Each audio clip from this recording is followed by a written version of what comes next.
Mais um vídeo no canal Escancarando a Educação, hoje com a nossa super convidada Marta Lapa, professora de História de Portugal e dona mantenedora do Centro de Estudo Gatos das Letras, não é? É um prazer estar aqui. Obrigada, Marta. Você é nossa primeira convidada, muitíssimo obrigada por ter aceito.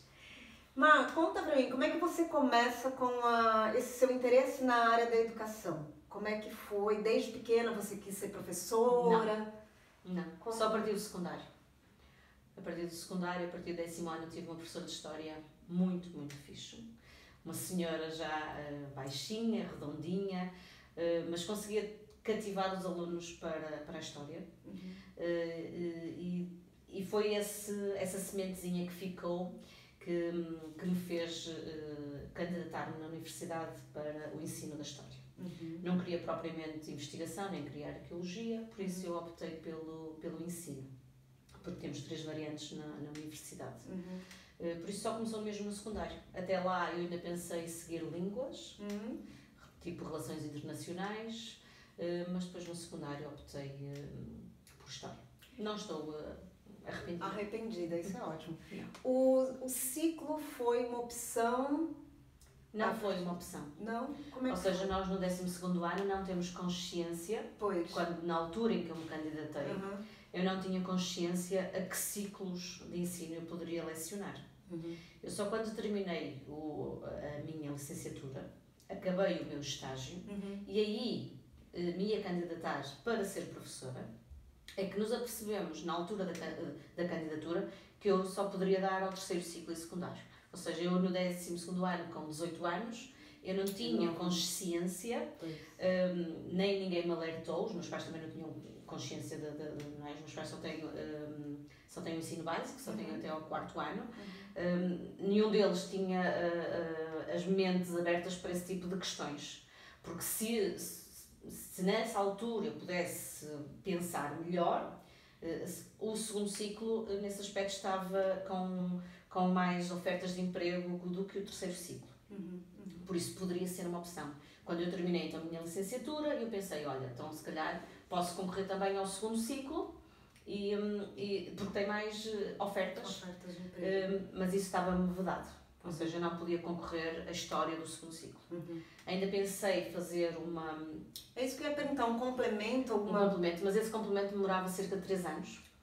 Ou seja, uma professora que era licenciada já em História, em ensino da História. E com experiência em sala de tinha aula? que ir para Lisboa e fazer ainda cerca de 3 anos ainda para reformular e ter essa componente. Isso ainda é assim hoje? Não faço a mínima ideia, mas a nível de divisão sim. Pois. Ou seja, só depois é que eu me apercebi que quem vai para a universidade poderá dar o 3º ciclo e secundário, quem vai para um instituto é que pode dar o 1º ciclo e 2º ciclo. Existe essa divisão.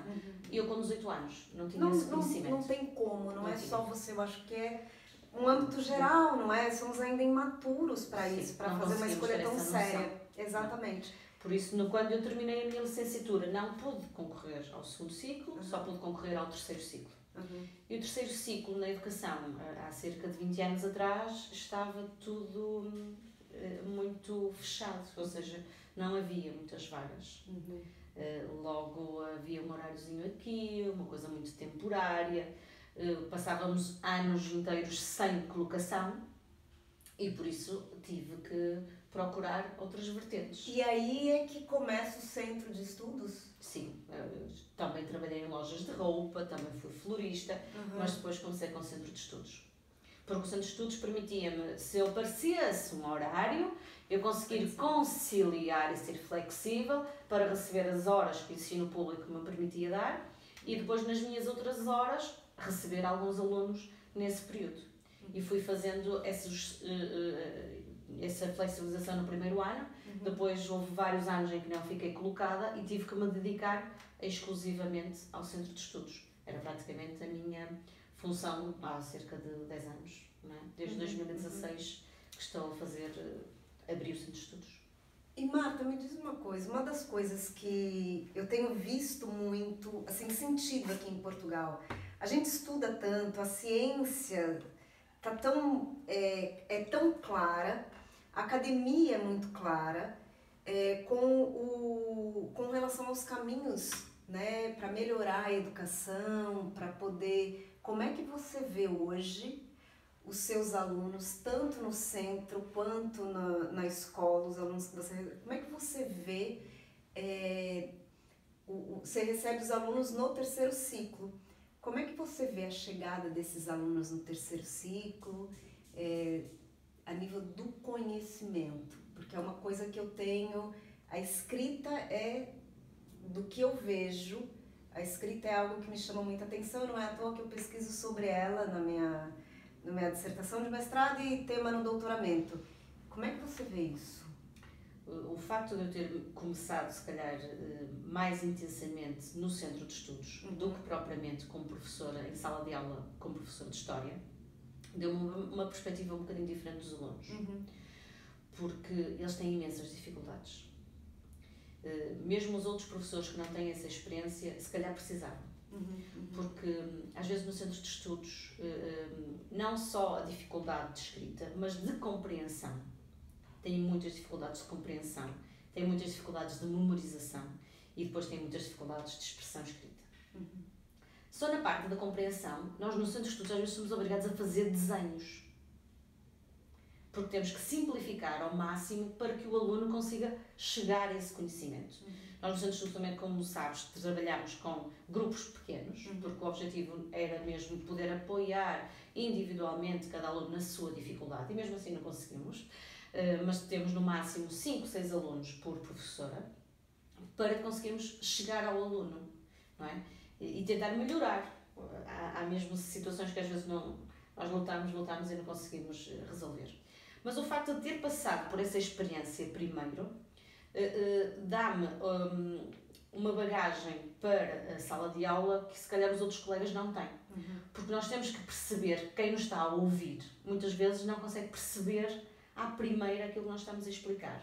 Por isso a minha linguagem é bastante simples, não gosto de palavras rebuscadas, ou seja, o objetivo até seria se calhar uma professora muito coloquial, mas não pode ser, porque depois não chegamos aos alunos. Por isso temos que ser simples, diretos, temos que intercalar o nosso discurso. Sabes que a disciplina de História é uma disciplina muito teórica, independentemente das novas correntes que existem para tornarem a aula mais em oficina.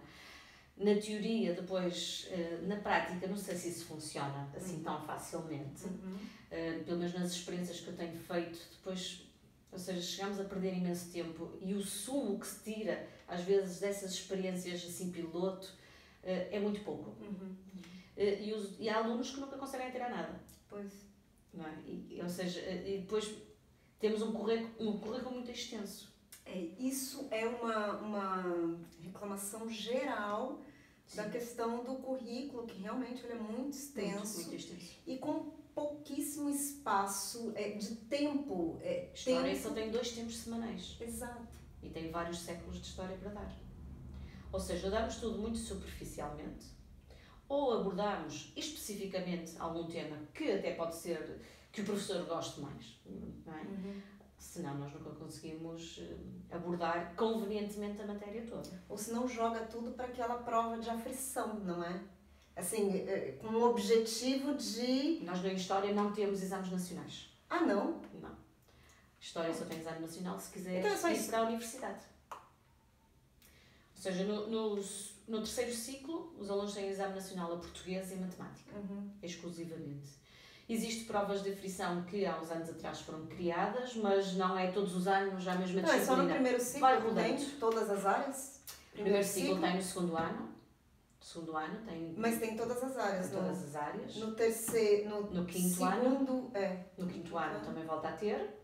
Há uns anos atrás existia mesmo exame nacional no quarto e no sexto, mas acabou.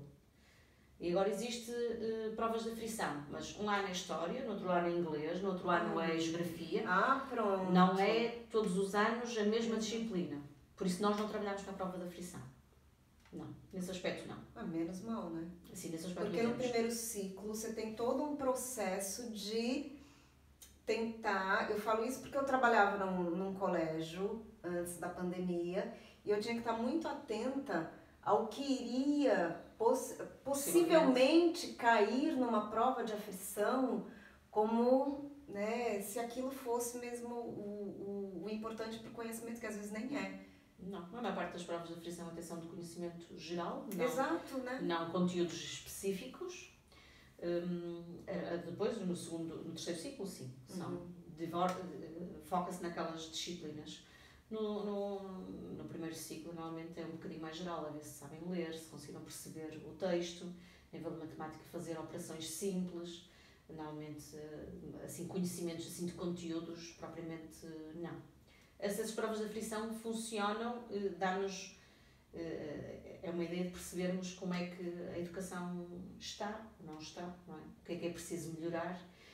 Só que as provas de aflição vêm, mas depois os resultados não há mudanças, não é? Ou seja, por exemplo, o primeiro ciclo tem conhecimento pelo centro de estudos e pelos meus próprios filhos, tem uns conteúdos cada vez mais complexos, não é? Ou seja, para além daquilo que tinham tudo que aprender, cada vez é mais complexo. Havia coisas que se davam no segundo ciclo que agora se dão no primeiro ciclo.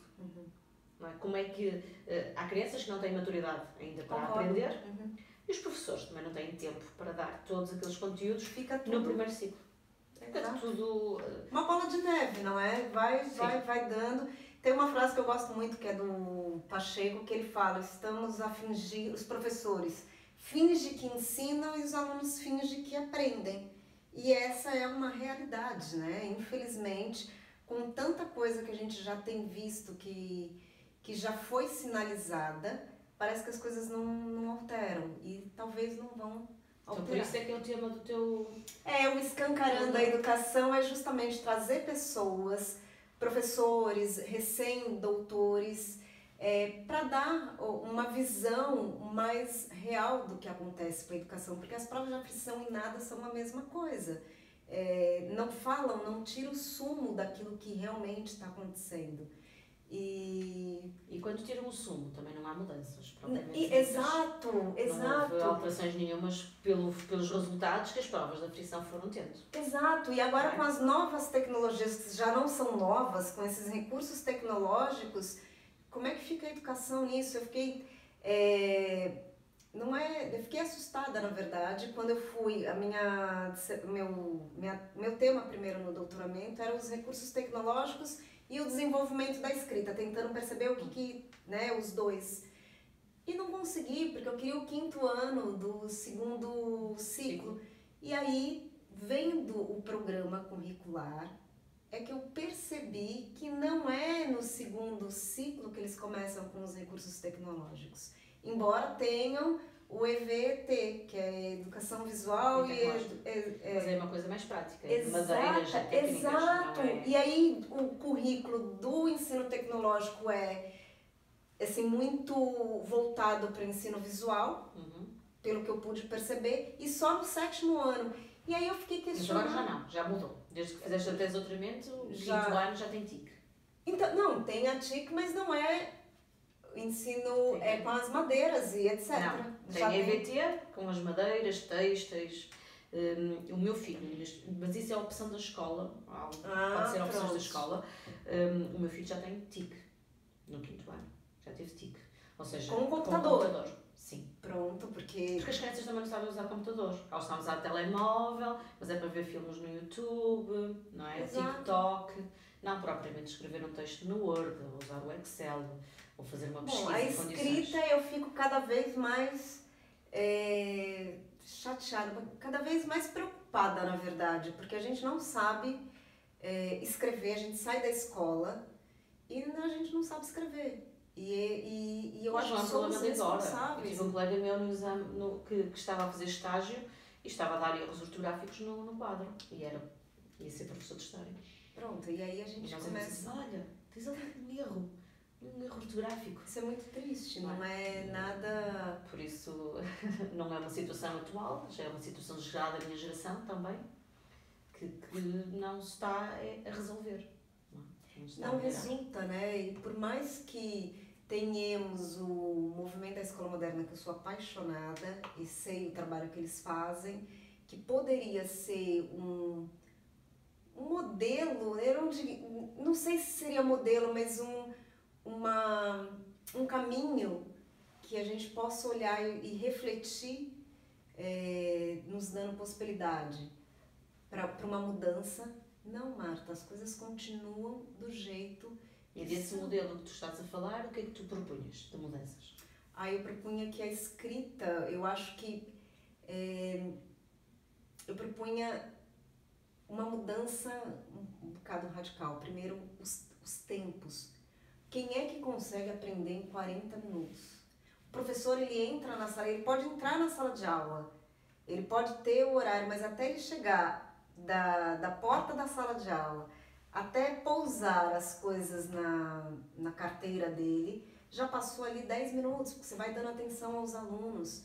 Como é que você segmenta o português, a matemática? O português, para mim, é pior, né? Porque ele é uma transversal. Então, não deveria ser assim. Eu acho que o português deveria estar em tudo. O currículo diz que ele está, mas a gente sabe que na prática não tem. Porque os próprios professores não têm informação de como lidar com a escrita, com a leitura, com a oralidade, e não acontece. Agora, por exemplo, história. Como é que a gente pode unir a história com o português, unir a história com as ciências? Não é impossível, mas dentro do sistema que a gente tem, de tudo segmentado, não dá para ter troca entre os professores. Você não consegue trocar com o seu colega, não é porque você não saiba ou porque você não tem tempo. Você sai de uma sala de aula, tem que correr para outra, que tem que correr para outra, e quando você vê, você está sendo tomada por uma burocracia enorme de papéis que você tem que assinar, como se a burocracia fosse mais importante do que o próprio conhecimento dos alunos. Se você percebe que um aluno seu não atingiu aquele conteúdo, você vai ter que passar para frente, porque você tem um tempo. Assim, depende. Todas as dúvidas que me façam, eu respondo na aula. Sim! Todos os alunos que interpelam e às vezes são perguntas do arco da velha, que nós tentamos responder. Agora, se podemos perder muito tempo com determinado assunto, se perdermos aqui, vamos ter que roubar noutro sítio qualquer. Porque os nossos conteúdos, no meu caso, como é terceiro ciclo, os alunos são muito mais autónomos, eu não perco 10 minutos para começar a aula, porque eles sentam-se, começam logo a tirar as coisas e estão prontos para trabalhar. Por isso eu não tenho esse tempo, como a primária necessita desse tempo, esse timing. Até os meninos precisam de falar com a professora, contar as novidades.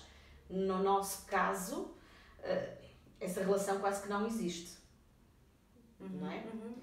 Porque não há tempo para isso. Não é? E é como tu estás a dizer, não é? É 1 hora, ou é um bloco de hora e meia, não é? Eu naquela hora não tenho tempo para estar a perguntar como é que correram as férias de Natal, ou que prendas é que receberam, não é? Não há esse... Se eu fizer isso, perco meia hora de aula e depois vai ficar uma revolução por dar. Tenho que fazer uma gestão desse aspecto. Às vezes, outro tipo de projetos, outro tipo de atividades, às vezes servem para perceber melhor os alunos. Agora, dentro da sala de aula é muito difícil fazer essa ligação que existe, que deveria existir. Exato, deveria existir. E não é que nós, professores, não temos o conhecimento desses recursos pedagógicos. Eles existem, nós sabemos e sabemos trabalhar. O problema é que a gente não pode trabalhar com eles, porque não é permitido. A gente tem um currículo que precisamos cumprir, temos tempo, temos uma carga horária que, por exemplo, história você dá 2 aulas. 2 tempos semanais. 2 tempos semanais. É muito ou é pouco? É pouco. Para tudo aquilo que você tem para ensinar. É tudo a andar, tudo a correr, tudo certinho. Não se pode olhar para o lado, não se pode pensar 2 vezes ou fazer mais uma ficha de trabalho sobre algum assunto. Não há essa hipótese. Não tem. Porque se isso acontecer, alguma coisa vai ficar por dar, alguma coisa vai ficar por explicar melhor. E isso é muito complicado. Não se consegue fazer essa gestão. E aí a gente cai no centro de estudos. E eu gosto muito do trabalho que você faz no teu centro. Porque a gente consegue mais ou menos, assim, o aluno não conseguiu na escola perceber alguma coisa, a gente tenta resgatar no centro. Nem sempre dá. Não, nem sempre dá. Porque os da primária normalmente trazem sempre trabalhos de casa, não é? E depois dos trabalhos de casa é que muitas vezes conseguimos ir àquele ponto ou àquele que temos que trabalhar melhor. Fica tudo uma bola de neve. Sim. Mas os trabalhos de casa também ajudam nesse aspecto, apesar da maior parte das pessoas não concordar com os trabalhos de casa. O facto de haver um trabalho de casa que o aluno deveria fazer autonomamente, o trabalho de casa devia ser autónomo, não é? Saber se o aluno consegue ou não consegue fazer, e aí já é quase um exercício para tu perceberes que dúvidas é que o aluno tem.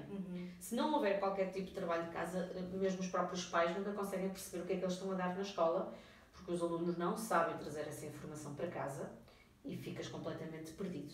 Enquanto se a minha filha trouxer um trabalho de casa com uma tabuada, já sei, olha, já está a dar aquela tabuada e por isso posso ir reforçando no carro, revendo com ela.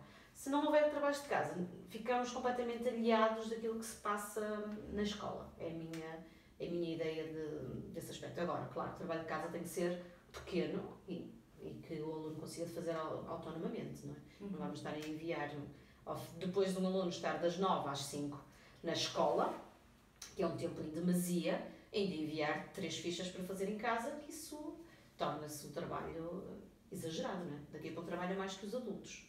E tem criança que tem uma carga horária bem puxada. Muito. E aqui em Portugal, o horário, o tempo na escola é muito maior, né? Porque no Brasil é meio período aqui. Dizem que é para facilitar a vida dos pais, não é? Porque mas eu acho que não... possibilita que os pais vão trabalhar enquanto as crianças estão na escola. Porque cada vez menos há a possibilidade dos avós ir à escola buscar, porque muitos dos avós ainda trabalham, não é? A idade da reforma sempre cada vez mais avançada e então as crianças têm que ficar na escola até que alguém as consiga E depois disso tudo ainda tem a lição de casa. Alguns alunos não participam de centro de estudos, porque isso não é obrigatório, enfim. Não, fazem e aí fazem em casa com os pais que têm que chegar, lavar a louça, arrumar a janta. Quando se está a fazer o jantar, normalmente funciona assim. Enquanto também faz o jantar, ele está a fazer o trabalho de casa. Mas os meus filhos faziam de forma autónoma. Apesar de eu ter um centro de estudos, nem sempre os meus filhos iam para o centro de estudos, porque como eram bons alunos, têm outras atividades extracurriculares. Nem sempre faziam as atividades das AECs na escola, porque algumas também não eram de encontro aos seus interesses, e por isso têm atividades extracurriculares. Por isso depois da escola tinham atividades extracurriculares. E o trabalho de casa, eles faziam normalmente de forma autónoma, sozinhos, que era assim que devia ser. Ou seja, não é preciso estar ali a mãe com eles a fazer. Não, cada um deles faz o trabalho de casa sozinhos. Têm dúvidas, vêm pedir ajuda à mãe ou ao pai, quem estiver com eles. Mas normalmente faziam de forma autónoma e rápida para poder fazer as atividades que eles tinham interesse. Isso deveria ser também na escola, não é? De poder ler. Olha, eu dou aula para a Leonor, para quem não sabe, eu dou aula para a Leonor, a filha da Marta. E a gente trabalha muito a questão textual. E esses dias a gente estava fazendo um texto e surgiu problemas no texto, o que é extremamente normal. E eu falei, Leonor, a gente tem aqui uma repetição, tem preposição, enfim, tá fora do lugar, vírgula, pontuação, e eu preciso que você resolva esses problemas. E ela leu, era uma frase até comprida, né? Ela leu, só que ela precisava de tempo para poder perceber. E esse tempo a gente não tem na escola, sabe? Esse tempo de, primeiro, perceber o que está errado, tentar resolver. Tu na escola tens 25 alunos com capacidades completamente diferentes umas das outras. Não é? Se tu vais dar esse tempo a esses alunos que precisam, tu tens outros alunos que ficam entediados por estarem à espera daqueles que ainda estão para trás. Como é que consegues gerir isto tudo dentro de uma sala de aula? É muito complicado, não é? No meu caso, quase que consigo levá-los todos ao mesmo tempo, às vezes tenho que fazer um apontamento aqui ou ali e ver se algum, às vezes. Por isso é que o ensino em casa, online, não funciona, porque tu não consegues ter a expressão dos alunos, enquanto que na sala de aula tu às vezes consegues perceber que já perdeste aquele aluno, ele já não te está a acompanhar, ou que aquele ali está com alguma dúvida e consegues fazer uma paragem nesse momento, porque na sala de aula, pelo menos temos o foco de todos os alunos tentar ver o que é que cada um deles está a fazer. Ensino online não consegues. Mas se tu começares a cada vez a tornar o grau de ensino mais baixo, tu tens estas disparidades muito grandes. Enquanto que a Leonor, que estavas a dizer que precisa de mais tempo, ela é capaz de fazer os exercícios de forma muito mais rápida. Não, mas mais tempo é justamente aquilo que não dão para os alunos, é tempo de pensar. Problema de matemática você já tem que resolver. Resolver e muitas vezes até fazem em conjunto. Exato. Faz um em conjunto e depois os outros copiam. Ou seja, não há trabalho autónomo de cada um tentar pensar sozinho naquilo que tem que fazer. E eu acho, e quando a Leonor começou, porque quando eu falo pensar, não é que demorou 10 minutos, nada disso. Ela percebeu que estava errado e começou, como é que eu coloco sinônimos, né? Porque é tudo separado, né? Aonde eu vou aplicar isso, o que eu vou fazer com aquilo. E ela foi dando as respostas e eu falei, olha, que maravilha. Não é que o aluno não saiba. Então, às vezes, ele não tem tempo de ter esse processo. Eu acredito que com história também, quando você faz uma pergunta, é tanta revolução, são tantas datas, são tantos acontecimentos que às vezes o aluno, né, pode... Fica perdido. E tem que ter esse tempo para poder buscar na memória aquilo que já aprendeu, aquilo que... Ou aquilo que nem ficou retido. Exatamente, história, também pode acontecer muita isso. Muita coisa não fica retida, é muita informação. E às vezes não temos tempo, não podemos fazer uma roda da conversa sobre uma revolução, o que você achou, o que você... É tudo muito... eu sinto a educação hoje com muita... tudo muito rápido, tudo muito... Não é hoje só. Quando eu fiz o magistério, eu achei que as coisas fossem mudar, porque o construtivismo, porque, Marta, hoje eu olho e falo, meu Deus, que as coisas também preciso pôr isso em prática. Não acontecem, mas a gente tem um sistema que é complicado. Eu falo muito mais... O sistema português é muito envelhecido. Eu falo muito mais aqui, porque eu estou mais anos aqui agora, não é?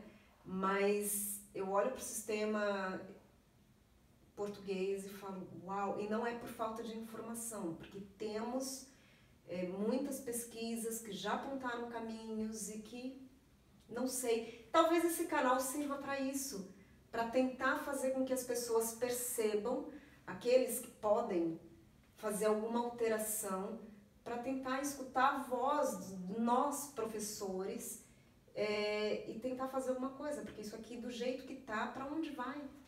Não é? As pessoas tornam-se comodistas e aquilo que está a ser feito vai sendo feito e vai-se repetindo de forma automática. Normalmente é isso que acontece no ensino, não é? Porque vamos nos adaptando e criamos aquela rotina, não é? Que é muito mais cómoda para nós do que estarmos sempre a pensar em estratégias novas e que funcionem. Agora, muitos professores também tentam fazer coisas diferentes. Sim! Estão a tentar. Muitas escolas também. Mas muitas também não saem daquela caixinha, não é? É aquilo que vem do Ministério da Educação e é aquilo que existe, apesar de existir autonomia em certas escolas. Por exemplo, na escola onde eu estou este ano, a DAC, que é um projeto que é para fazer essa interdisciplinariedade, nas outras escolas funcionava, não, vamos criar um projeto, um tema, e em cada disciplina se trabalha esse tema relacionado com a sua disciplina. Estás a perceber? Ou seja, explicarmos, por exemplo, o tema do mar. Em inglês vão trabalhar o vocabulário relacionado com o mar, em geografia vão estudar o litoral português, em história vão estudar as descobertas marítimas, ou seja, um tema que agregasse várias disciplinas, o que é que cada uma delas vinha buscar a esse tema. Mas os professores trabalhavam quase isoladamente na sua disciplina, é verdade, porque não existia um tempo comum em que os professores trabalhassem em conjunto nesse tema. Poderia ser, mas é fora do... Não era com os alunos, não é? Seria em reunião. Neste ano, nesta escola, fizeram um projeto diferente. Por exemplo, está um professor de História, está um professor de Geografia e está um professor de TIC na mesma aula. Ou seja, estamos os três na mesma aula para fazermos um projeto. Claro, já funciona como DAC, ou seja, aqueles domínios de autonomia curricular para fazer essa interligação, mas vai faltar as outras disciplinas. Ou seja, mesmo que eles tenham feito um projeto diferente, depois falta o inglês, falta as ciências, falta o português. Nós às vezes podemos fazer uma certa ponte, mas é uma ponte ligeira, não é? Não há... Por isso, ou seja, a DAC vai funcionar por volta destas duas disciplinas e o TIC, normalmente o produto final depois, o desenrolar e o produto final será numa aplicação eletrónica ou num meio digital, que agora está muito em vigor. Uma coisa interessante que você falou e que a gente ressalta aqui é que não é culpa, né, dos professores ou de escolas, porque a gente sabe, a gente que está no campo, em campo, a gente... Parte é de toda a gente em si. Todos têm uma certa culpa. Eu acho que, olha, eu vou te falar, quando eu entrei no doutoramento, eu achei mesmo que a culpa fosse das escolas e dos professores. Depois que eu voltei para trás e fiz um mergulho naquilo que a gente chama de sistema, que é muitos documentos, é muita... Mas isso a escola também organiza. Marta do céu! Na escola onde eu estou este ano, tenho muitos menos documentos para preencher. Ou seja, cada escola também cria as suas próprias barreiras. Nas outras escolas tínhamos grelhas, grelhinhas, documentos para alunos com dificuldades, de alunos com outras dificuldades. Mas essa tua outra escola era TAPE, não? Quase todas as escolas não era TAPE. E quase todas as outras escolas tínhamos, ao final do período, um monte de documentos para preencher. Nesta escola onde eu estou, por exemplo, por ser se calhar uma escola secundária, por isso eu estou no 3º ciclo, mas é uma escola secundária, tenho muitos menos documentos para preencher. Ou seja, o trabalho está muito mais facilitado ao professor. Quando eu faço um teste, coloco logo a nota desse teste na aplicação informática. E depois a aplicação informática guarda e vai fazer a média do aluno. Nas outras escolas não, tinha que colocar isso numa grelha. E depois a grelha dava-me, tinha todos os parâmetros, não é? Nessa grelha, e tinha uma grelha para cada turma, ou seja, nós temos cerca de 200 e tal alunos, e depois no final tínhamos que ter então um valor final em percentagem e tínhamos que ir ao sistema só colocar o nível que queríamos atribuir no final do período. E este ano ainda não preenchi grelha nenhuma. Ai, que bom, sorte! Não é? E nos outros anos tinha grelhas, uma para cada disciplina, porque tinha cidadania do desenvolvimento e tinha história. Normalmente os professores de história muitas vezes também dão cidadania e desenvolvimento. Tinha essa grelha, mais a grelha de história, para todas as turmas. Não é? Ou seja, são muitas grelhas para preencher. E este ano, por exemplo, ainda isso... em algumas escolas isso ainda acontece. Ainda bem que você me fala... A maior parte acontece assim. Porque a escola que eu fui, as duas escolas, eu fiquei horrorizada, assim, porque é uma realidade que só prejudica tanto o professor quanto o aluno. Ou seja, o objetivo que é ensinar e aprender não é feito por conta das questões burocráticas. Mas ainda bem que tem escolas que já tem... muito mais. Ou seja, o tempo que eu perdia com isso, que era desgastante, permite-me eu estar à procura de novos recursos. Exatamente. Recursos digitais, que agora precisamos, por exemplo, no ensino à distância, nós estamos parados nesta semana, mas podemos estar em contato com os nossos alunos porque nós temos as plataformas que as escolas criam para estar sempre em contato com eles. Por isso eu posso enviar-lhes novos recursos, posso enviar outros exercícios que possam fazer, não é? Moderado, porque se cada professor também fizer o mesmo, pode também sobrecarregar os alunos. Claro. Mas conseguimos manter esse contacto. Se eu tivesse grelhinhas para preencher, eu já não tenho tempo para isso. Não tenho tempo a pesquisar aquele vídeo muito fixe que faz um resumo da matéria, ou um novo caúte que é preciso preparar para eles verificarem se os conhecimentos estão sabidos. Não tenho tempo para isso. Ou seja, o facto de simplificar a burocracia permite-me que eu, para melhorar a minha prática letiva, tenha mais tempo. Claro. Tempo e paciência. Porque é preciso ter inspiração. Exatamente. Nós precisamos ter inspiração para criar algo novo. Não é? Senão é sempre aquela rotina. E não, nós temos que sair fora da caixa, temos que encontrar novas estratégias. Não é? E isso, formações nesse aspecto, Portugal está a funcionar muito bem. Quase todos os professores têm formações. Se depois as vão aplicar... Aí é cada um, não é? Mas que as formações estão a funcionar, estão. Nos últimos anos tem havido muito esse reforço, até nos meios digitais. Os professores agora, a nível de aplicações e de plataformas, já estão muito mais esclarecidos, já sabem trabalhar com elas. E esperemos que eles ponham em prática isso depois nas suas aulas, não é? Mas é preciso tempo, porque estar a criar um Prezi ou estar a criar qualquer coisa, tu perdes muito tempo com aquilo. Mesmo que queres fazer um PowerPoint animado, ou tu vais buscar um recurso da editora que já está feito, se fores tu a fazer, tu perdes a tarde inteira a fazer aquilo. Não é? Concordo plenamente. Não é? Concordo. E para ficar perfeito, se calhar ainda demoras mais de um dia, porque tens que ir buscar o vídeo perfeito, acrescentar mais umas questõezinhas a ver se está tudo sabido, mais uma animaçãozinha aqui. É um tempo de pesquisa, é um tempo de resumir, de ler aquilo, de adaptar para os seus alunos. Perdes muito tempo nesse tipo de trabalho, não é? Ou seja, queres fazer uma coisa diferente, perdes muito tempo nisso, não é? E tens de ter tempo para isso. Tempo e inspiração. Que é o tempo que a gente tem problema. Marta, eu vou ter que parar por aqui. A nossa conversa está ótima, mas a gente vai parar por aqui um bocado e vamos voltar por um outro momento, um outro vídeo.